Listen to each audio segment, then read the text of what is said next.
Radical Queerness, Destabilising Normality. Author Riley W. First published in the newsletter of the 17th of June 2020. I don't think it's controversial to say we're living in a time of unprecedented change for LGBTQ+ people. Gay marriage has been instated in the UK for years now. Pride movements around the country are being praised across the board, and trans rights are on the tip of everyone's tongue. Suffice to say, what was the rising gay liberation movement of the 1960s and 70s has emerged, mutated, become accepted. Some would argue that we are accepted now, that things are better, but such acceptance only goes so far. With the emergence of the popular LGBTQ+ movement comes the emergence of the popular queer individual, one constructed by and for the purpose of upholding a regime of normativity under the guise of the liberated. For those of us who do not fit into the normative standards of queer existence in 2020, society is perhaps not so liberating. It is perhaps a threat to our own history as a queer community, and a denial of our suffering. Normativity enforces what traditional discrimination cannot, the ability to be yourself, but within reason. In her essay, How to Bring Your Kids Up Gay, Eve Kosofsky-Sedgwick writes that to the revisionist analysis, the healthy homosexual man is one who is already grown up and acts masculine. This is, of course, as true today as it was in 1991. The discourse around queerness, around sexuality and gender identity both, is still one that screams, don't rub it in people's faces, or save it for pride, or think of the children. In other words, act normal, assimilate. Sedgwick's healthy homosexual perhaps ceases to exhibit what we might call queerness, instead belonging to some homogeneous idea of the normal individual, one whose performance of sexuality is non-essential, one who cannot be seen for their difference, but one who is fully entrenched in normative masculinity. The normal gay, the ideal gay, is the invisible gay, one whose sexuality is hidden behind closed doors, cannot be seen unless in private, or else on dating apps.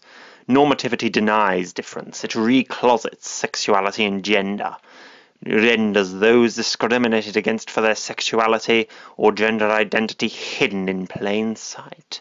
And because it hides our difference, it also hides our abuse. If you cannot see us, then you cannot see your own bigotry. If the idea of seeing a feminine man or a masculine woman or a visibly non-binary individual upsets you, then that is yours to change. But if we are invisible, and we are taught that that is the best way to be, then you can freely ignore our difference and our history of abuse. You don't have to be challenged. We can, of course, see this in our media, through the establishment of characters who just so happen to be gay. I, for one, don't just so happen to be queer. It's a vital part of my identity. It shapes who I am. It has challenged me, hurt me, and given me pride. Queerness ought to be more than just a so happens. Our sexual and gender differences are small compared to the rest of the stuff that makes up a personality, yes, but they are nonetheless major components of ourselves. When art reflects that LGBT+ identities simply don't matter, then it enforces that same denialism of discrimination, refuses to acknowledge inherited trauma and the existence of a present discrimination against sexually and gender diverse people under the state and capitalism. It pushes the narrative that gays are just like you and me, and while this humanizes, it once again homogenizes. Think about the LGBTQ+ people you've seen on TV. Think about how much they're praised for good representation, while resting in nuclear family units in big houses in the suburbs. How the clean-cut and wealthy masculine gay man overwhelms the poor, non-normative masculine trans woman might fall. Think about what that says about us, that we privilege the wealthy, the male, the passing, while demoting the different, the experimental, the poor. We queers have been messing with gender at least since queer hit the dictionary, but the mainstream only picks it up when it's reasonable, profitable, and therefore acceptable. You can't be yourself until you have the money to prove it. And this unfortunately invades our own communities too. Discourse on whether trans people can call themselves trans if they don't pass, haven't had SRS despite the price, don't have the right voice despite the difficulty, shape despite fat people's existence, clothes despite personal taste, all things that are driven by white normative standards of gendered beauty under capitalism. Even I, as a non-binary person, struggle with this, always persisting to standards of androgyny that I could never in a million years meet, in the hopes I'll pass, I'll be accepted. And sexuality persists in these stereotypes too.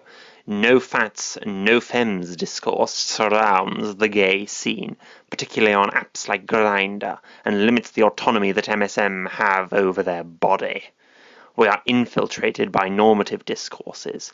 They harm us even when we know their source, and it is okay to feel their pull, the draw to be normal, in the hopes it will provide us less scrutiny and more safety. It is similarly okay to fit into those normative standards of presentation if that's what makes you comfortable. But we should still be critical of these institutions and systems that demand normativity of us, of how they operate, and how the structures they establish can harm us.